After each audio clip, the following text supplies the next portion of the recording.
Hey, what's up? So, on the next topic, I wanted to talk about Rich Paul and how he was recently on a podcast. I think it was Gil Arena, which is Gilbert Arenas' podcast. And the title was going to be Rich Paul glazed LeBron James by throwing Miami Heat teammates under the bus and also disrespecting Steph Curry as well. So, as we know, Rich Paul, who's agent of LeBron James for Clutch Sports, and good friends with LeBron James. He recently went on Gilbert Arena podcast, which is called Gil's Arena, and they talked about different red topics. And of course, he brings up LeBron James. Shocker, right? So we already know that was going to come. He was rambling on spewing a bunch of nonsense as regards to LeBron James and how great of a person he is, and how much, the straight talking spiel that a clutch agent is supposed to do, because that's just mandatory. When it comes to people like him, Shannon Sharp, Colin Cowherd, Nick Wright, they're clutch sports agents, so they're heavy and tight with LeBron James, so they have to big him up to no end and talk up LeBron James to ad nauseum, to the point where it just gets tiresome and sick. But in this particular video, I wanted to make because, as we know, when it came to LeBron James, Rich Paul is an employee of LeBron James, so he has to spread the media agenda for LeBron James was to glaze and to promote the agenda, as we know. Now, Rich Paul talked about a different stuff regarding LeBron James. I want to get into a few points that he talked about and just debunk that overall. Now, the first part I wanted to get into as regards to what he said on the podcast was the first one is that he took shots at the '07 Cavs, the Miami Heat organization, and Steph Curry overall. Now, the first one is the '07 Cavs. He basically said how LeBron James basically dragged that '07 Cavaliers team to the finals to compete against the San Antonio Spurs in the finals. And Gilbert Arenas and a couple of other players, it was like, oh, those teammates are trash. Those teammates are trash. And then Rich Paul, in essence, he said, I didn't say all that. I'm not saying all that, but that is what you're saying. You're basically saying his teammates are trash. Whenever you're saying that a person dragged his teammates to the finals, you're basically saying that they're trash and that they're garbage and they shouldn't be there, which is a complete lie, because I hate this narrative that LeBron James fanboys like to make, that he dragged that that '07 Cavs team to the finals. He didn't drag that team to the finals.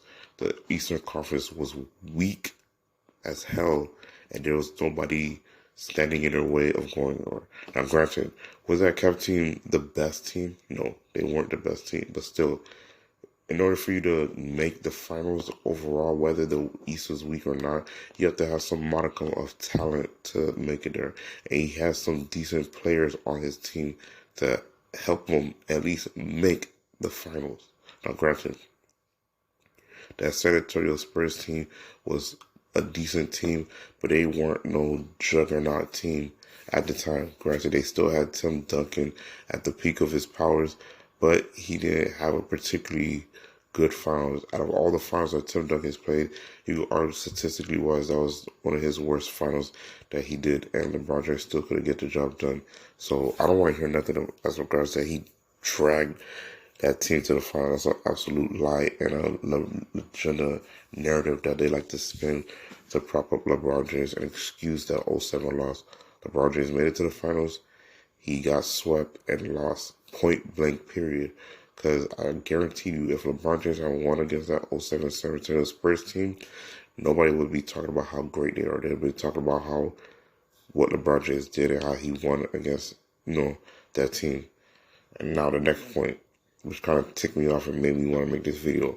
Now, as you know, I'm a Miami Heat fan, so he talked about the Miami Heat organization and saying how the Miami Heat team were basically, a great run organization, but they weren't doing nothing until LeBron James got there. They didn't do not. They weren't. Basically, he was saying they were garbage before LeBron James got there, which is totally not true and false. We already know 2003, they drafted Dwayne Wade. It took a couple of years. They made a trade for Shaquille O'Neal, and then by '05, they were competing with the Detroit Pistons to possibly go to the NBA Finals. Next year, they end up going to the NBA Finals and beating the Dallas Mavericks to win their first championship. Dwayne Wade wins Finals MVP. Shaquille O'Neal gets a ring, his fourth championship. Moving forward, the team digressed a little bit in terms of talent because a lot of the guys that were on that '06 team were pretty much older, longitude, and they were trying to get younger. And then over time, they were trying to rebuild and build up talent. And then after that, Miami Heat were competitive enough to make the playoffs and get 8th or 7th seed. By that time, they were facing the super team, Boston Celtics with Paul Pierce, and Ray Allen. So that's who the Miami Heat were facing at the time. The way that Rich Paul said, Miami Heat were a destitute 15 seed team with a draft lottery pick. And it was only that a couple of years that they were in the lottery to get a top draft pick, and that was '08 when they got a top pick. So I don't want to hear nothing about that. After that, Miami Heat is a great run organization. The Heat culture is good, and they've been thriving since. We helped LeBron James win his first title. We showed him how to win. We showed him what a good organization takes to win a championship. We helped them play in a system. We, did a lot for LeBron James in terms of helping him become better as a player. And then he left and went to Cleveland, which was fine. It took a couple of years for Miami Heat to rebound after he left, but look what Miami Heat has done so far. So far, they've been in the playoffs plenty of times, and they've been highly competitive, and they've been to 2 finals since then. Granted, they lost those finals, but again, for an organization that was destitute before LeBron James and after he left, got there, they did a lot since then, and you have to give credit to Pat Riley and the organization for that. Now, the next point, Steph Curry. They took shots at Steph Curry because they wanted to talk about the 2020 bubble, which was an asterisk title. I've said it multiple times. The 2020 title is an asterisk title, and he wanted to dispel all narratives as regards to that being an asterisk title because you already know the talks about that. It was a Mickey Mouse championship. They had 4 months off, COVID. They were playing on Orlando, etc. So he wanted to go into the talk how because LeBron James is the one who won the title, people are saying it's an asterisk and it doesn't count. Now, granted, there's some truth to that. There are people that are saying because he's the one who won the title, people are saying it's illegitimate.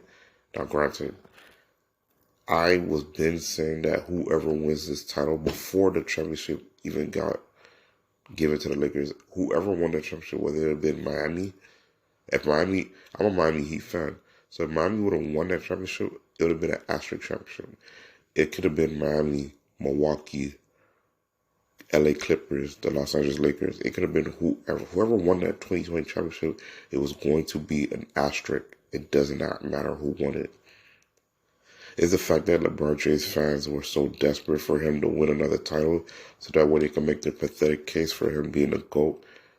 So they were desperate. They wanted him to win the title so bad. The NBA wanted him to win the title so desperately.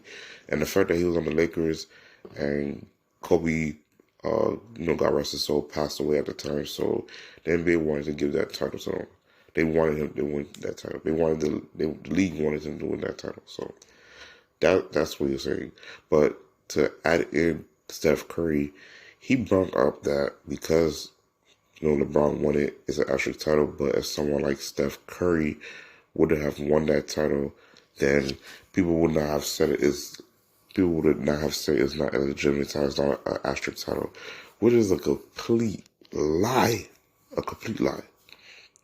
Steph Curry's been getting scrutinized for his titles since 2015. Because and I'm not even a Warriors fan. I am a Steph Curry fan, but I'm not even a Warriors fan. Since 2015, people have been scrutinizing his championships. 2015, when he beat the Cavaliers with when LeBron James didn't have Kevin Love and Kyrie Irving, they bring that up all the time. They bring it up. The next fact is that he didn't win Finals MVP and they gave it to Iguodala, which was a controversy in itself. No shade to Iguodala, but that Finals MVP should have went to Steph Curry. Then we go into the next championship, 2017. They get Kevin Durant for 2017 and 2018. Kevin Durant wins both Finals MVPs back to back, and at that point, Steph Curry has 3 championships. They're still saying those rings are cheap because he had to get Steph Curry to help him beat the Cavaliers, and he has no Finals MVPs on top of that. Now, granted, he went to 4 finals, won 3 of them, no Finals MVPs, but people are still scrutinizing his championships. Now we move forward to 2022. They play the Boston Celtics, and they win the game. They win in 6 games. Steph Curry gets his first Finals MVP, and people are finally giving him the respect and honor that he deserves by, giving him his due credit. It took him 4 championships and getting his first Finals MVP to actually get some credit. And you're telling me if you'd have won that Finals MVP and championship in 2020, that he was not going to get scrutinized? Come on, man. That's disingenuous. That's a flat out lie. That's BS. And we know that for a fact. So I don't want to hear that.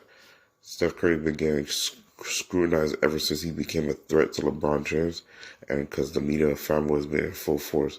They took a little minute by not scrutinizing so much because they thought there was a slight chance of him playing with LeBron James, but once they realized that that's not happening, they went back to criticizing him once again. Now, my next point I wanted to get into was Rich Paul, and talks about how LeBron James' legacy as a basketball player is impacted by a 24-hour sports news media cycle, which is false. I've never seen a player that's benefited from social media so much such as LeBron James. And granted, just as an athlete, a celebrity, an entertainer, that comes with the game. Criticism, people watching you all the time, want to get at you all the time, haters, critics, all the like, that comes with the game. Now, granted, has LeBron James had a lot of scrutiny over the years? Yes, but there's plenty of players that have as much or have more scrutiny than LeBron James. You could have Kobe Bryant, Michael Jordan, when his father passed away, Kobe when he had that case in Denver, all that was going on. LeBron James was dealing with social media, yes, but, again, you could argue that he has as much followers on all social media platforms, and I'm talking about millions of followers that watch his every move and support him, buy his products, buy his shoes, his jerseys, etc., as well because of social media. So the fact that he's had to deal with that there comes with his positives and it comes with his negatives, and you could argue that he's benefited greatly from the positives than he had to deal with the negatives. The only negatives he's come with is when he loses, because his fans hype him up to such a degree. When he comes up short, we don't want to hear none of the excuses why he lost. If he was this great of a player, he should have got it done. So that's why we don't care to hear it when his fanboy starts making excuses for him, such as Shannon Sharp. Now, my next talking point. Of course, we already know he talked about Michael Jordan versus LeBron James and the GOAT debate, and how he sees LeBron James as a GOAT and give his asinine reasons. I'm not going to get too much into that because we already know that he's a clutch agent, so he has to ride for LeBron James. Whether you agree or disagree with his take is just a waste of time to even go about it.